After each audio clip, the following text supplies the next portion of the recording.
श्री सच्चिदानंद सद्गुरु साईनाथ महाराज की जय। श्री सच्चिदानंद सद्गुरु साईनाथ महाराज की जय। आप सभी को रामनवमी की हार्दिक शुभकामनाएं। इस रामनवमी के अवसर पर मैं बाबा से दुआ करती हूँ कि बाबा आप सभी के कष्टों को हर लें और आप सभी के जीवन में खुशियाँ भर दें। तो चलिए आज का अध्याय शुरू करते हैं। श्री साईं सच्चरित्र अध्याय 9।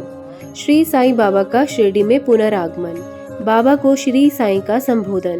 बाबा का अन्य संतों से संपर्क। श्री साईं बाबा का शिरडी में पुनरागमन। चांद पाटिल धनाढ्य मुस्लिम थे। वे जिला औरंगाबाद निजाम स्टेट के धूप गांव में रहा करते थे। एक बार जब वे औरंगाबाद जा रहे थे तब मार्ग में उनकी घोड़ी कहीं गुम हो गई।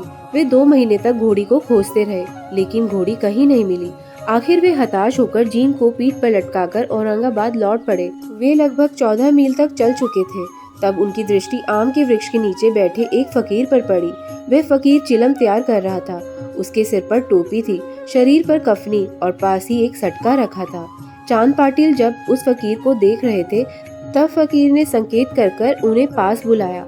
चांद पाटिल फकीर के पास गए तो जीन को पीठ पर लटके देख फकीर ने उनसे पूछा, यह जीन कैसे लटका रखी है? तब चांद पाटिल ने हताशा भरे स्वर में कहा, क्या बताऊं, 2 महीने पूर्व जब मैं औरंगाबाद जा रहा था तब मार्ग में मेरी घोड़ी कहीं गुम हो गई। बहुत खोजा लेकिन नहीं मिली। यह जीन उसी का है। फकीर ने पाटिल के प्रति सहानुभूति पूर्वक कहा, जरा नाले के आसपास भी ढूंढ कर देख लो, हो सकता है यहीं कहीं चल रही हो। चांद पाटिल ने नाले के आसपास देखा तो एक स्थान पर अपनी घोड़ी को चढ़ते देख उन्हें घोर आश्चर्य हुआ। उन्होंने अनुमान लगा लिया कि ये कोई सामान्य फकीर नहीं है, कोई पहुंचा हुआ फकीर है। घोड़ी को साथ लेकर जब पाटिल फकीर के पास पहुंचे तब तक फकीर ने चिलम भरकर तैयार कर ली थी। चिलम तो तैयार थी लेकिन चिलम सुलगाने के लिए अग्नि व चिलम पर लपेटने के लिए साफी को गीली करने के लिए जल की आवश्यकता थी। ये दोनों ही चीजें पाटिल को वहां नजर नहीं आई।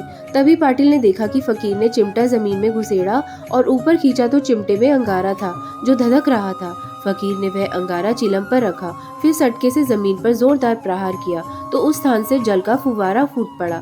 फकीर ने साफी को गीली करके चिलम पर लपेट लिया। इस तरह फकीर ने पहले स्वयं चिलम पी और फिर पाटिल की ओर बढ़ा दी। यह सब चमत्कार देख चांद पाटिल को बड़ा आश्चर्य हुआ।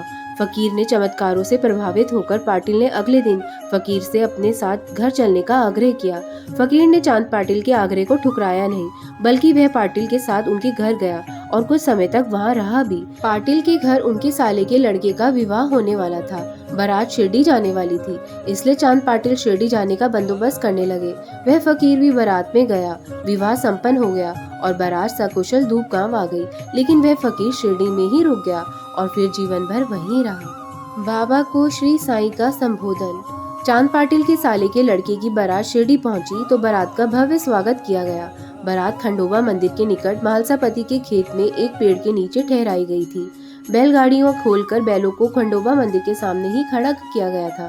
फिर बाराती एक एक करके गाड़ियों से नीचे उतरे, लेकिन जब वह तरुण फकीर उतरा तो महालसापति ने आओ साईं के संबोधन से फकीर का स्वागत किया।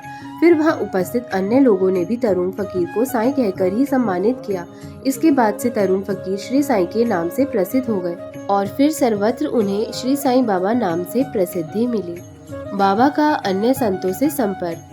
शिरडी में श्री साईं बाबा मस्जिद में रहने लगे। श्री साईं बाबा के रहने से पूर्व उस मस्जिद में देवीदास नामक एक संत अनेक वर्षों से रहा करते थे। बाबा उन्हें बहुत चाहते थे। बाबा उनके साथ कभी हनुमान मंदिर में रहते तो कभी चावड़ी में रहते थे। कुछ समय व्यतीत हुआ था कि एक अन्य संत जानकी दास भी शिरडी में आ पहुंचे। श्री साईं बाबा का अधिकतर समय जानकी दास से वार्तालाप में व्यतीत होता था। यदाकदा जानकी दास भी बाबा के पास चले आया करते थे और काफी समय तक बातचीत करते रहते थे। इसी तरह पूर्ण तांबे के पारिवारिक वैश्य संत गंगागीर भी अक्सर श्री साईं बाबा के पास आते रहते थे। जब गंगागीर ने पहली बार श्री साईं बाबा को बगीचे में पानी देते देखा तो उन्हें बड़ा आश्चर्य हुआ। संत गंगागीर स्पष्ट शब्दों में कहा करते थे कि शिरडी परम भाग्यशालिनी है, जहाँ एक अनमोल हीरा है।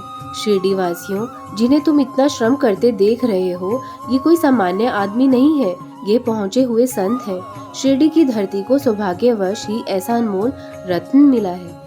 कुछ शिरडी वासियों के साथ शिरडी में पधारे अक्कलकोट महाराज के एक प्रसिद्ध शिष्य अंत आनंद नाथ ने भी कुछ ऐसा ही कहा था कि हालांकि बाहरी दृष्टि से ये सामान्य आदमी नजर आते हैं, लेकिन ये सामान्य आदमी नहीं है। इनकी अनुभूति शिरडी वासियों को भविष्य में होगी। बाद में आनंदनाथ येवला मठ लौट गए। यह तब की बात है जब शिरडी साधारण सा गांव था और श्री साईं बाबा की आयु भी कम ही थी। ओम साई नमो नमः। ओम साई राम। ओम साई राम। अब हम आगे अध्याय 10 का अध्ययन करेंगे।